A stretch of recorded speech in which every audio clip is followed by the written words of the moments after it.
Hi, welcome to 219 GreenConnect. This is your host, Kathy Sipple, and we're here to explore green topics and natural living in Northwest Indiana. You can find out more about us on our website, 219greenconnect.com, or look for us on Facebook or Twitter. Our ID on both Facebook and Twitter is 219 GreenConnect. You can also find our podcast and past archives on iTunes. Today with me, I am pleased to have Cheryl Dornberg of Mrs. Dornberg's Culinary Experience in Highland, Indiana. Cheryl is a chemical engineer turned food expert, and she's had her business for 17 years and has recently begun speaking about clean food. And I had the pleasure of hearing Cheryl speak at Healthy You Expo a few weeks ago and wanted to share that conversation and that information with all of our listeners. So thank you so much for joining me, Cheryl. Oh, you're welcome. Thank you for having me. So I was really intrigued by your background of, coming from an engineering background and moving into food. You really bring some technical knowledge and know-how into this experience, don't you? Yes, I do, and a lot of people think it's very strange, but actually it goes together very well, and I use my engineering every single day in my business and in my cooking. I did focus on chemical engineering, which does tend to be a little more food-focused than some of the other ones would be, but food is really a bunch of chemical reactions, their molecules, and so really the science behind food and cooking is very important in order to enjoy the experience and to understand the whys behind things.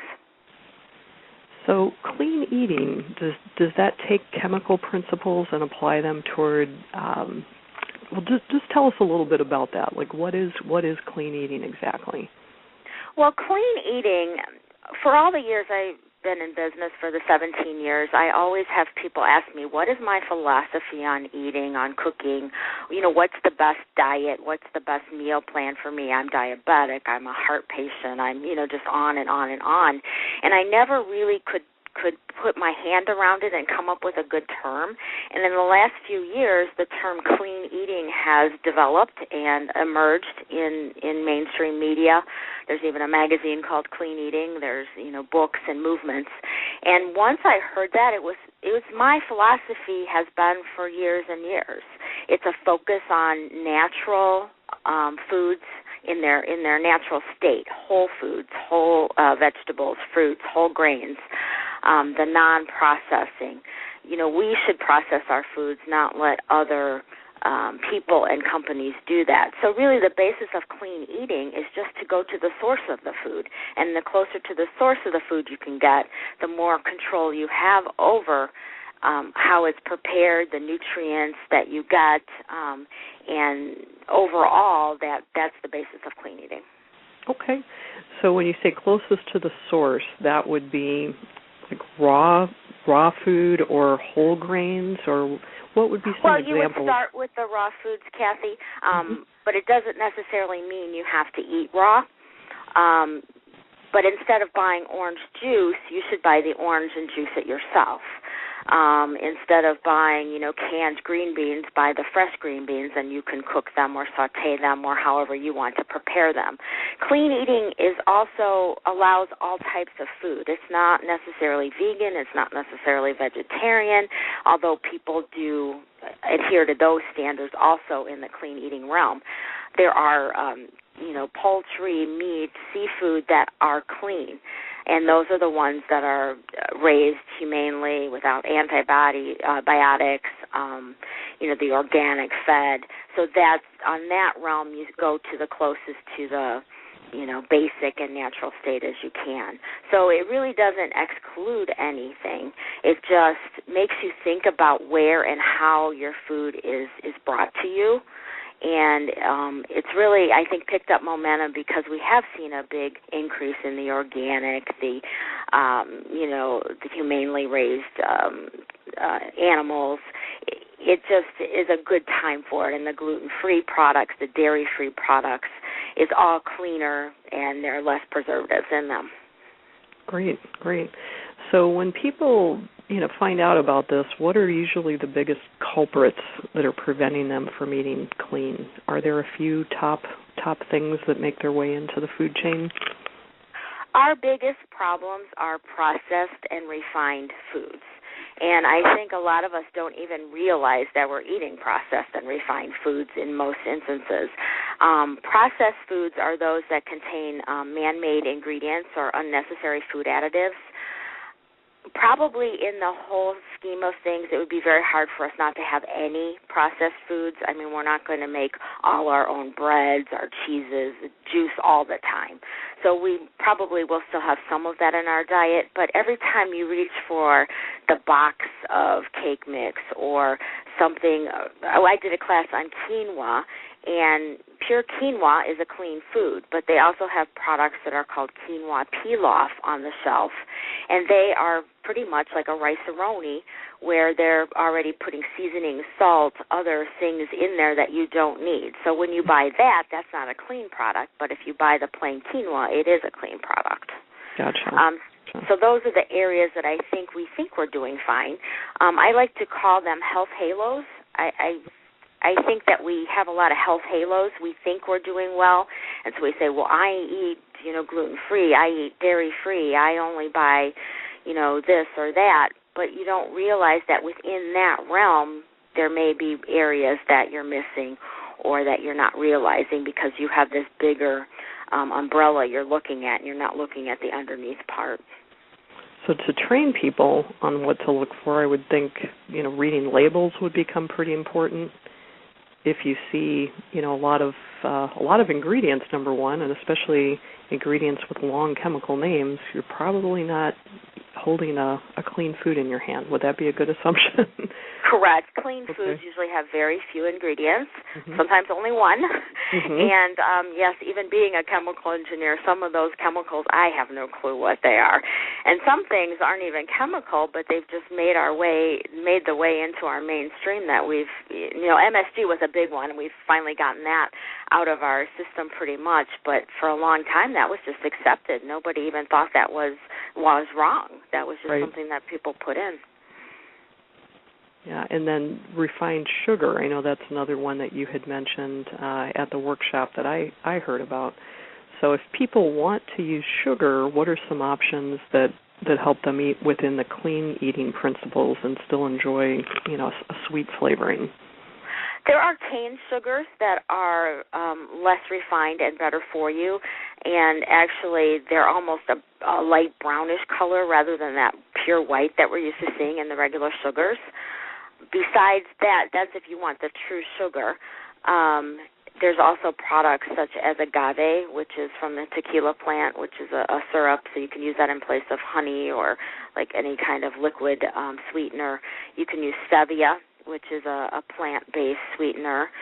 And then there's the natural sweetness in food that people tend to forget about. Like certain vegetables have a natural sweetness to them, and if you roast them or give them some heat, that natural sweetness will come out, and you don't necessarily need to add sugar. Like sweet potatoes at Thanksgiving, everybody's always, piling on the brown sugar and different things in their sweet potatoes, and maybe if they change the way they prepare them, roast them a little bit, get a little caramelization on them, you'll get some of the natural sugars coming out of that, and you won't need to use any or as much of the added sugars.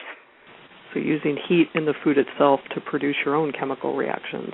Correct, and that's where the science of food comes in. You have to understand what the food is made up on and how to bring out those properties in it. Mm-hmm. So is that something that you cover, in your classes? You teach cooking workshops at your business, Mrs. Dornberg's Culinary Experience. Is that something that you kind of interweave when people come to you to learn how to cook? Oh, yes. Every class I get on, I may probably cover 4 or 5 points like that, depending on, what we are teaching and what we're doing, because I find that if I explain the why behind things, people are much more apt to remember it, 1, and 2, take it to heart and use it. if you're just told something and it kind of goes in one ear and out the other, or you don't think it's important, or you don't understand, why am I doing this? It's just taking more time, you're not going to do it. But once you explain how it's helping, build flavor, it's helping the nutrition, what it's doing for you and what it's doing for your dish, you see those little light bulbs just kind of go off on top of people's heads. So. Right. Well, that must be pretty exciting. Can you think of either, an example, either a student or a recipe or something where you were particularly proud that it was, before and after kind of experience? I think some of the best things we use a lot of different ingredients for some people. I mean, some people aren't used to certain ingredients, and we will try, I will introduce those into a class, and we, of course, sample everything that is cooked. And, usually everybody eats it, and afterwards a lot of my students will come up to me and say, I really never liked, Brussels sprouts, but, that dish was delicious, and, I'm glad I tried it, or I don't like mushrooms, but I liked it that way. And that gives me the opportunity then to say that, because you didn't like something one time, maybe it was the preparation, maybe it was what it was mixed with, you need to give it another chance. And if you learn to properly cook and serve things, you may actually like it. We sometimes get bad memories because of that first time or something that happened, and it might have just been a fluke. So I always tell people, give everything 2 tries. Try it twice. Not just try it once. Yeah. Try it twice. Very, very good advice. I have a childhood horror story memory of going to one of those buffet restaurants and getting something I thought was a spiced apple, and it was actually a warm pickled beet. Okay. And, to my 5 or 6-year-old mind, that was just a really scary substitution, and it turned me off to beets. But then when I tried beets raw, in a raw salad, that was completely different. So you're right. I had labeled beets, and in fact, it's not all beets. It's just those, crazy canned, salty, whatever beets that I don't like. So. And again, that's totally against the clean eating. Those canned pickled beets. Where, like I said, you go to the clean beet that comes from the ground, and they have all types of colors and flavors, and beets. It's come a long way. You can get several varieties just at the normal grocery store now. Mm-hmm. So what are some other major areas? We talked about grains, making sure you go for the unadulterated, just the whole grains, not in a mix. Looking for the natural sweeteners. Avoiding long list of chemicals. Are there other clean eating principles that we should know about? Well, the overall eating plan, you should try to eat more balanced, and you should try to have your meals contain protein, carbohydrate, and healthy fats together. I think a lot of times, and part of it is because of all the processed and the prepared foods that we eat, we tend to have meals that are very heavily carb-loaded, or maybe then we'll just have protein, or we have something very fatty, and that just causes an overload in the body. And, part of the clean eating is, the foods we're putting in, but it's also to keep the system running cleanly and to keep it functioning at its highest level. I tell people that your food needs to be processed in order to give you nutrients, but it should be processed by you and not by something else. So I always say if you take something that has already been processed, a pre-made frozen dinner or something, and you put it in your mouth and you chew it up, and it goes into your stomach, and your stomach says, well, there's really nothing here that I need, so I'll go down, I'll send it to the next level. And it goes down into, the intestines, and they really want something. They're looking for, vitamins or minerals or fiber, but it's not in there. So they say, well, this isn't what we're looking for. So they continue to push it out, and eventually it just leaves your system, and your body is still feeling empty. It did not get the nutrients it needed. It did not get protein. It did not get some fat. And so now your brain says, we need something. So now you have this craving. And so this craving, and you're so hungry, and you just want something, so you eat whatever's in front of you, and it's more of this same processed things that isn't giving you anything, and you keep putting it in your system, but you're still hungry. So that's what leads to overeating, and that's what leads to obesity and health problems. Where if you eat a whole apple or you eat some whole grains, suddenly the stomach says, oh, look, here's some fiber. Let's go send this to the intestines. Oh, here's some, good calcium. The heart needs that. And it takes the nutrients and kind of distributes it throughout the body. And then your body says, oh, I'm happy, and it shuts up pretty much, And so the brain now gets the signal, okay, well, we're not hungry anymore. We have what we need. We're going to just function now. And so then you're not overeating. You feel good. You don't have that bloated feeling. You don't have that overstuffed feeling. And you can go on without your mind totally on food the whole day. Mm-hmm. So a lot of times people think that when they're going to eat clean, it's going to cost them a lot more. They're going to have to do a lot more work. But when you start putting high-quality ingredients into your body actually will need less. And you find yourself, buying less, eating less, and having to prepare less in the end. And possibly losing weight? Yeah, a lot of people do lose weight or gain muscle. Mm-hmm. A lot of times I tell people, don't always look at the scale. The scale's not really, the ultimate, because a lot of times you could not lose a pound, but you've really toned up, you've really firmed up, you've really kind of moved things around. So the bottom line is just the energy level, how you feel.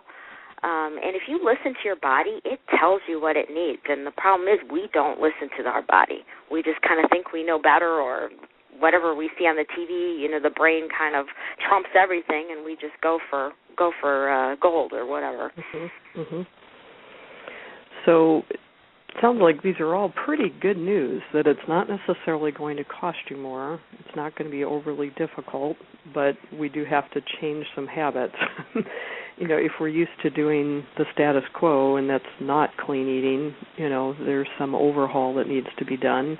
How do you find people are able to break into this the most successfully, and to kind of break the cycle of eating non-cleanly, whatever the correct word is? Well, usually the biggest thing I find, people need to really look at how much they're eating out. Mm-hmm. And usually if you start eating more at home and preparing your own foods, that's usually the first step, because the average person seems to eat out, 5 to 10 meals out of the 21 a week.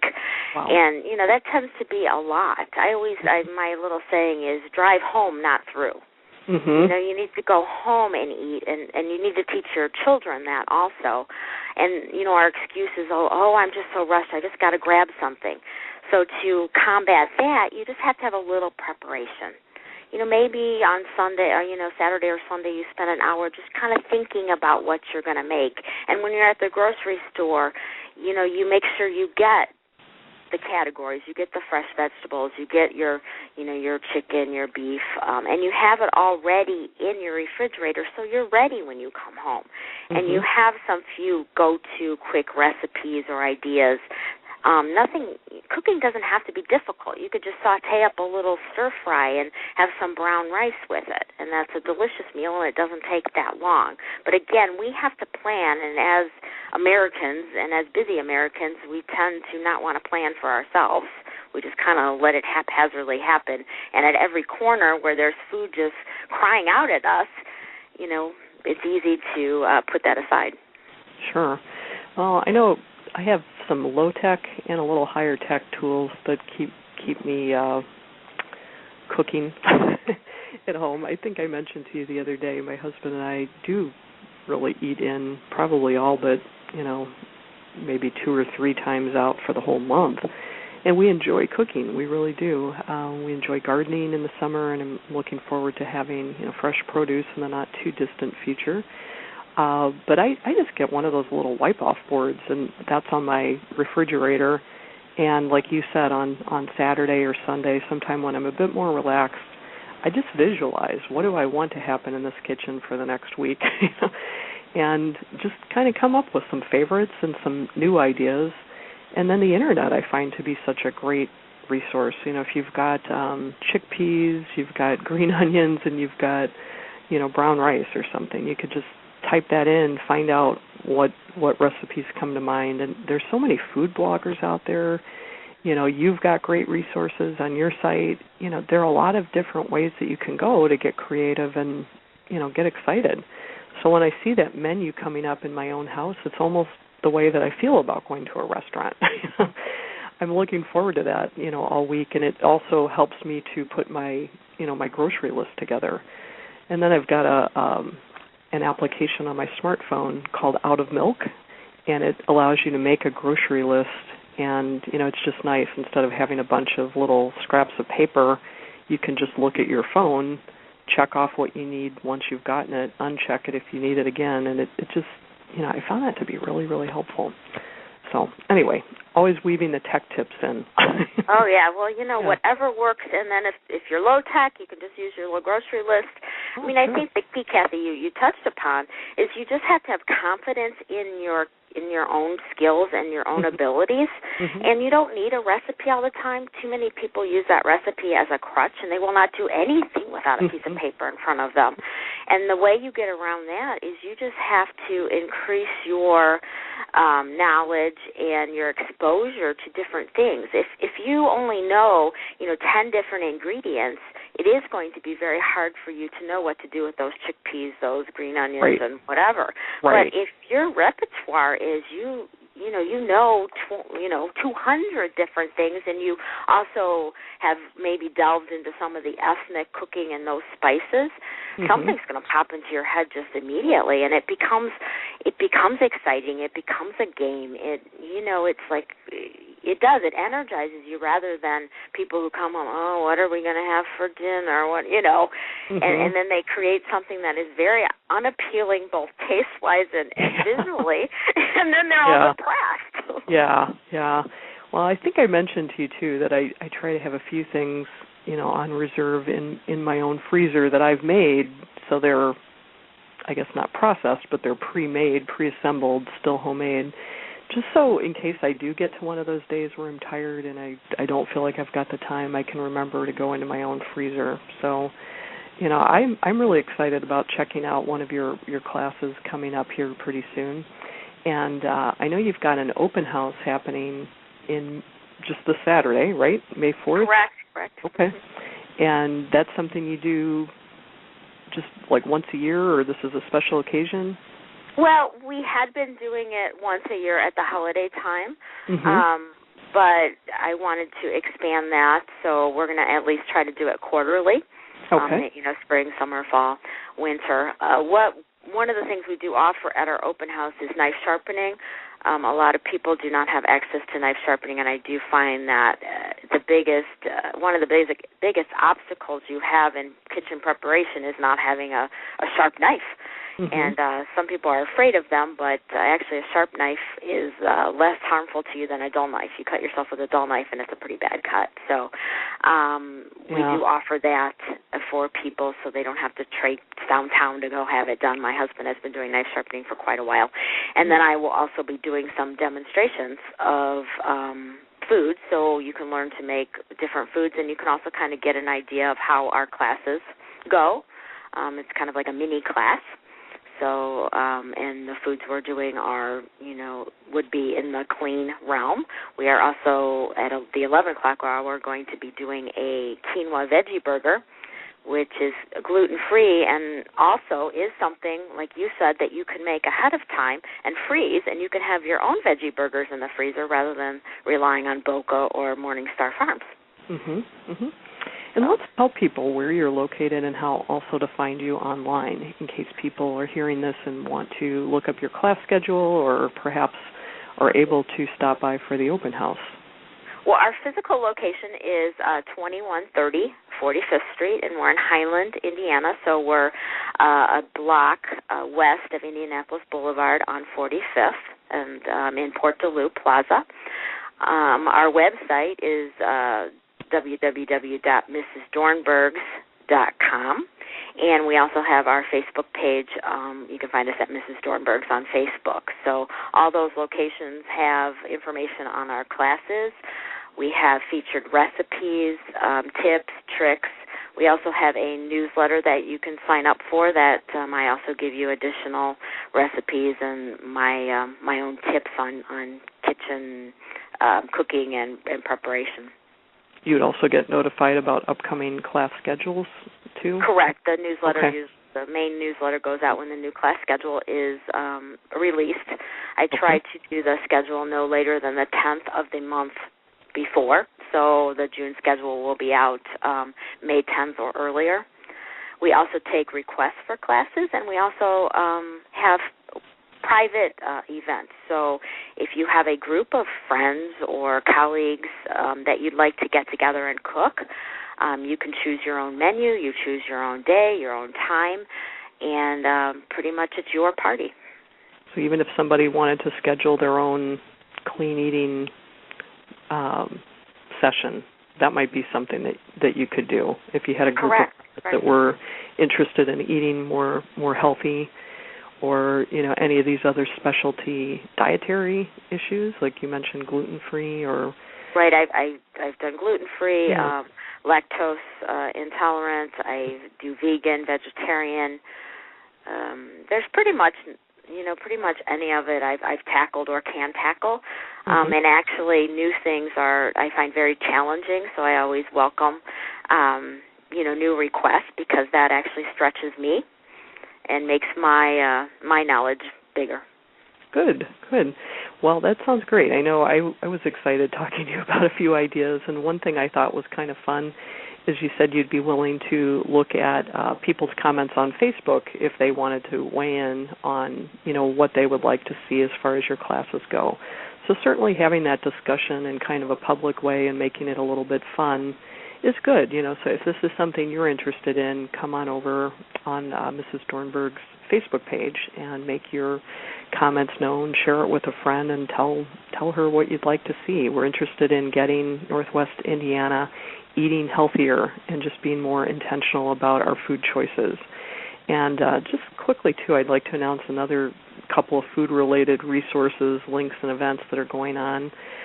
This Sunday is the second Northwest Indiana Food Swap, and that is organized by a woman named Toni Snurley, and she did a great job. She had been attending a food swap in Chicago a couple of times and decided Northwest Indiana had to have one. The first one was back in March, and this next one will be on Cinco de Mayo, and she's got information about that you can find also on Facebook. It's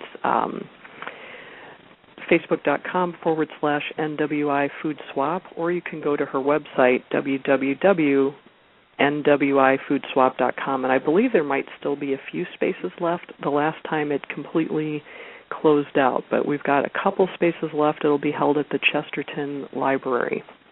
And I had a great time last time. I brought vegetarian black bean enchiladas to trade, as well as some sourdough pizza dough, just raw, and I came away with, a box and a bag full of all kinds of great stuff: organic blueberry jelly, some really interesting coconut syrup, homemade hummus, organic, locally grown canned green beans, just, really a wonderful assortment of items. And that was fun to come back and cook and connect and meet those people. So if you've never heard of a food swap, you can go and the other shout-out I'd like to give is somebody I've also interviewed on the show in the past, and that's the Organic Garden and Food Buying Group of Northwest Indiana. That group is organized by a woman named Janelle Highland, and she's not awfully far from your neck of the woods. She's got a group that buys healthy ingredients in bulk, so it makes it just a little bit more affordable when done as a co-op. So you can look that up on Facebook as well. Post links to these resources on the blog, so we will have a story written on 219greenconnect.com about this and the related links. So, Cheryl, I know we're near the end of our time, but I'd like to thank you once again for joining me. It's been a real pleasure. Oh, thank you, Kathy. Well, thanks for sharing your information about how to eat cleaner, and let's put out a clean food challenge. Let's learn one new thing we can do with our food this year, this week, and, why not today? Food is a decision that we make every single day, and it's a great place to look within your life on how to become cleaner and greener.